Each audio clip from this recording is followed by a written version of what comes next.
पडलेली आहेत. 60% मतदान झालेलं आहे आणि त्याचं नेमकं काय आज होणार आहे हे बघावं लागणार आहे. मगाशी अक्षदानी जी अपडेट दिली त्या सुनेत्रा पवार ज्या आहेत उपमुख्यमंत्री त्या पुण्याला मुक्कामी होत्या. पुण्यावरनं मुंबईला गेलेल्या आहेत. अर्थात एकूणच राष्ट्रवादी काँग्रेससाठी अत्यंत दुःखाची ही सगळी निवडणूक आहे. मुख्य नेता गेलेला आहे. त्यामुळे राष्ट्रवादीसाठी आनंद तर दूरच, पण एक समाधान फक्त या निवडणुकीमधनं त्यांना मिळू शकतं. त्यामुळे कुठल्याही पद्धतीने बारामतीमध्ये थांबून म्हणजे नागरिकांना भेटून अ, अ, त्यांनी आज ते टाळलेलं आहे आणि त्यांनी मुंबईचा रस्ता धरलेला आहे. त्यामुळे सुनेत्रा पवार अर्थात ते आहे, प्रत्येक अपडेट घेत असणार, प्रत्येक गोष्टीचा अपडेट ज्या आहेत त्या बघत असतील, पण प्रत्यक्ष त्यांनी बारामतीमध्ये थांबणं पसंत केलेलं नाही आणि या क्षणी त्या आता मुंबईला रवाना झालेल्या आहेत. अक्षता, काय अपडेट आहे?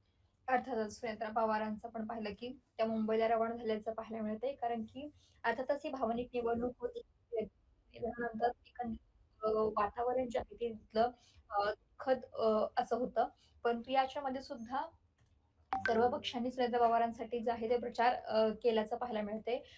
पवार घराणं म्हणजे राष्ट्रवादी काँग्रेसमध्ये 2 गट पडले असले तरी सुद्धा शरद पवारांच्या राष्ट्रवादीकडून सुद्धा सुनेत्रा पवारांचा प्रचार जो आहे तो केला गेला होता. सुप्रिया सुळे असतील, रोहित पवार जे असतील, ते सुद्धा या प्रचार रॅलीमध्ये उतरताना पाहायला मिळालं होतं. युगेंद्र पवार असतील, जय पवार असतील, पार्थ पवार हे सगळे या सगळ्यांनीच या निवडणुकीसाठी जे आहे ती धावपळ केल्याचं पाहायला मिळालं होतं आणि आता त्याचा कशाचं चीज आपण म्हणू शकतो. कारण की सुनेत्रा पवार या सलग दुसऱ्या फेरीमध्ये सुद्धा आघाडीवरती असल्याचं पाहायला मिळते. पहिल्या फेरीमध्ये 6,500 मतांची आघाडी त्यांनी घेतल्याचं पाहायला मिळालं होतं.